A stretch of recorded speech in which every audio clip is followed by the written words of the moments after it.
Hi, this is Sean, and I wanted you guys to meet her. And actually, I just wanted to show you guys or give you guys some tips on what styles you can do when you're transitioning. Sean is transitioning from relaxer, and you've been transitioning for how many months? Probably like a year. A year. So she has about a year worth of new growth. So we have just a little bit, well, like probably like 6 inches worth of relaxed hair.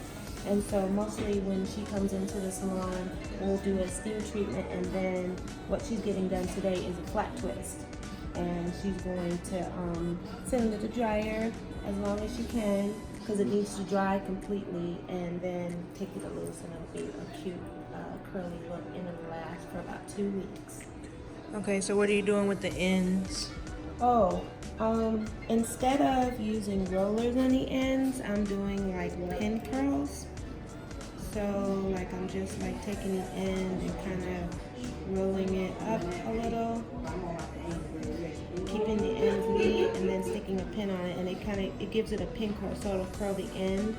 And I can use rollers too, but I decided to do pin curls this time. It also like extends the length, but it works great.